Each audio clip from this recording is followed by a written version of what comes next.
दोस्तों, जैसा कि हमने पहले भी कहा था कि महाराष्ट्र में इन दिनों जो कुछ हो रहा है वो कहीं ना कहीं सुशांत का ही श्राप है, क्योंकि इसी महाराष्ट्र में, इसी मुंबई में उन्हें दिन दहाड़े बड़ी बेरहमी से मार दिया गया और उद्धव सरकार ने और उनके भोंपू मंत्री संजय राउत ने केस को दबाने में कोई कमी नहीं छोड़ी।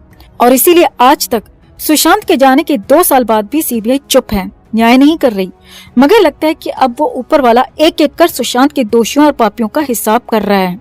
पहले उद्धव ठाकरे की कुर्सी गई और अब सुशांत के लिए और उनके परिवार के लिए गलत बोलने वाले संजय राउत के भी जेल जाने के दिन करीब आ चुके हैं। इसे ऊपर वाले का न्याय नहीं कहेंगे तो और क्या कहेंगे दोस्तों। तो महाराष्ट्र में बवाल थमने का नाम नहीं ले रहा। शिवसेना की सरकार जा चुकी है, मगर अभी भी ट्विस्ट एंड टर्न्स चल रहे हैं। अब इस बीच शिवसेना की सरकार में सबसे ज्यादा बयान देने वाले संजय राउत लगातार मुश्किलों में घिरते हुए और ज्यादा घिरते हुए दिखाई दे रहे हैं और इसीलिए तो संजय राउत से ईडी की पूछताछ भी हुई थी। अब शुक्रवार को भी ईडी की इस पूछताछ को लेकर नया और बड़ा खुलासा हुआ है और सबसे बड़ी बात यह है कि संजय राउत भले ही बाहर आकर कुछ बोले नहीं है, लेकिन खबर यहाँ तक है कि संजय राउत पूछताछ के दौरान परेशान हो गए थे, बिलबिला उठे थे। सिर्फ एक सवाल संजय राउत से 22 बार पूछा गया। जी हाँ, ऐसा ही कहा जा रहा है। यही खबर आ रही है ईडी सूत्रों के हवाले से। खबर तो ये भी है कि ईडी संतुष्ट नहीं है, खुश नहीं है, पूछताछ दोबारा भी हो सकती है। तो बताते हैं आपको पूरा अपडेट, नया खुलासा। आप भी वीडियो को लाइक और शेयर कर अपना प्यार और सपोर्ट दिखाएं। कमेंट में अपनी बात अपनी राय जरूर रखें। चैनल को सब्सक्राइब कर चैनल के साथ जुड़कर हमारी ताकत बने। तो संजय राउत से ईडी ने शुक्रवार को पूछताछ की थी, जिसके बाद बहुत कुछ निकल कर आया था।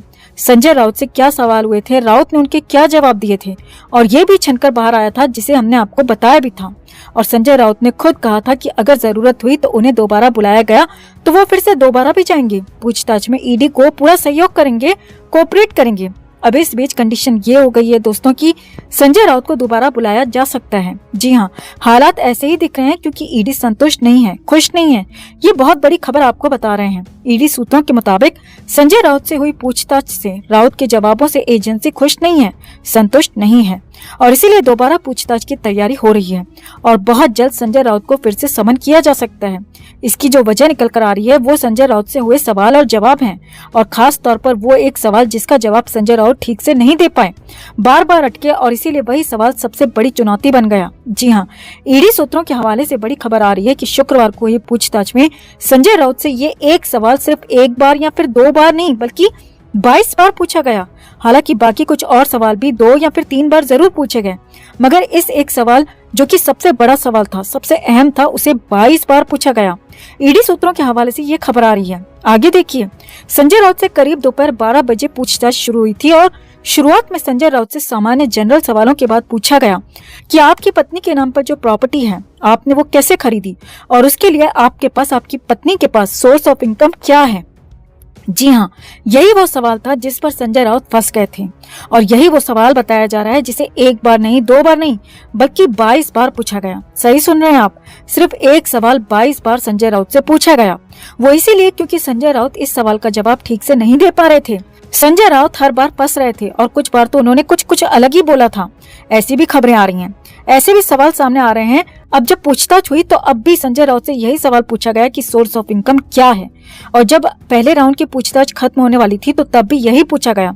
संजय राउत से पूछताछ के हर राउंड में ये सवाल पूछा गया, हर बार पूछा गया, बार बार पूछा गया और ईडी सूत्रों के मुताबिक 22 बार ये सवाल पूछा गया। हालांकि ईडी ने सख्ती ज्यादा दिखाई नहीं और इसीलिए सवाल पर टिके रहने के बजाय, ग्रिल करने के बजाय इसे बार बार पूछा गया ताकि संजय राउत कुछ तो बोलें, कुछ तो निकालें, जिससे कि ईडी का काम आसान हो सके। लेकिन संजय राउत भी पक्के खिलाड़ी निकले, अपने जवाब पर अड़े रहे, लेकिन ईडी भी अड़ी रही, बार बार पूछती रही। अब ईडी सूत्रों के मुताबिक हालात ये थे कि संजय राउत बार बार एक ही सवाल पूछने से परेशान हो गए, बिलबिला उठे, नाराज तक हो गए, खड़े हो गए। हालांकि उन्हें फिर से बिठाया गया, शांत कराया गया, लेकिन ईडी ने अपना रास्ता छोड़ा नहीं और लगातार उसी लाइन पर, उसी सवाल पर अटके रहे, लगातार पूछताछ करते रहे और ये कहते रहे कि आप इस सवाल का सही जवाब दीजिए और आपसे ये सवाल दोबारा नहीं पूछा जाएगा। लेकिन संजय राउत भी अपनी बातों में अड़े रहे और ईडी भी अपने सवालों पर अड़ी रही। अब पक्की खबर तो ये भी है कि संजय राउत से हुई पूछताछ से ईडी की टीम खुश नहीं है, संतुष्ट नहीं है और इसीलिए अगले समन की तैयारी हो रही है। हालांकि जो पूछताछ अभी शुक्रवार को हुई थी, फिलहाल उसके डॉक्यूमेंटेशन का काम चल रहा है और जैसे ही अगले कुछ दिन में ये डॉक्यूमेंटेशन पूरा होगा तो संजय राउत को फिर से समन किया जाएगा, पूछताछ के लिए बुला लिया जाएगा और तब और ज्यादा सख्ती से पूछताछ हो सकती है, ज्यादा कड़ाई से पूछताछ हो सकती है। इसीलिए संजय राउत के लिए मुश्किलें आगे काम होने के बजाय कई गुना बढ़ती हुई दिख रही हैं। तो कुल मिलाकर संजय राउत फंस गए हैं, बुरे फंस गए हैं। और ईडी की तैयारी दिखा रही है कि संजय राउत महाराष्ट्र में दूसरे नवाब मलिक हो सकते हैं। नवाब मलिक जैसे हालात उनके भी हो सकते हैं। तो आपका इस पूरे अपडेट पर क्या कहना है दोस्तों? कमेंट में आप भी अपनी बात, अपनी राय जरूर रखें और वीडियो को लाइक और शेयर कर अपना प्यार और सपोर्ट भी जरूर दिखाएं। तो एनसीबी की नई चार्जशीट से हर तरफ अफरा तफरी मची हुई है, खासकर उन आरोपियों में जो कि सीधे तौर पर सुशांत के ड्रग केस में जुड़े हैं। एनसीबी ने अपनी चार्जशीट में रिया चक्रवर्ती, उसके भाई शौविक चक्रवर्ती और सिद्धार्थ पिठानी के अलावा अन्य लोगों के नाम भी शामिल किए हैं। और कोर्ट की तरफ से इस चार्जशीट पर 12 जुलाई को आरोप तय होंगी। अब अगर एक बार कोर्ट की तरफ से आरोप तय हो गए तो रिया, शौविक और पिठानी तीनों को ही कोर्ट में ट्रायल का सामना करना पड़ेगा।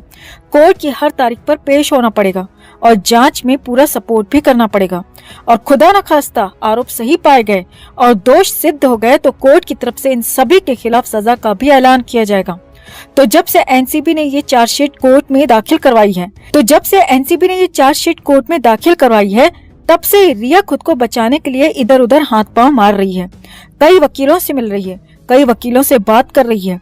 बीच में खबरें आई थी कि रिया चक्रवर्ती गोपनीय तरीके से बिहार के पटना जाकर सुशांत के पिता से मिलने की भी प्लानिंग में है। वहीं अब खबरें आ रही हैं कि रिया चक्रवर्ती अपने भाई के साथ मुंबई की तलोजा जेल के पास स्पॉट की गई। जी हाँ, मुंबई में ऐसे पत्रकारों और पेपराजी की बड़ी संख्या है जो कि बॉलीवुड सेलिब्रिटीज को अपने कैमरे में कैद करते हैं। अब मुंबई के पेपराजी की इस बड़ी सी टोली को पूरी खबर होती है कि आज कौन सा स्टार कहाँ जाएगा, तो वो सब वहीं पहुंच जाते हैं। चाहे वो अस्पताल हो, जिम हो या फिर कोई रेस्टोरेंट, पेपराजी हर जगह पहुंच जाते हैं और बॉलीवुड सेलिब्रिटीज को कवर करते हैं। अब इन्हीं में से किसी पत्रकार को खबर मिली कि रिया चक्रवर्ती आज तलोजा जेल के अंदर जाने वाली है। जी हाँ, एक बार फिर से गोपनीय तरीके से रिया अपने काम को अंजाम देने जा रही थी, मगर पत्रकारों को खबर लग गई कि रिया चक्रवर्ती अपने भाई के साथ जेल के अंदर किसी से मिलने जा रही है।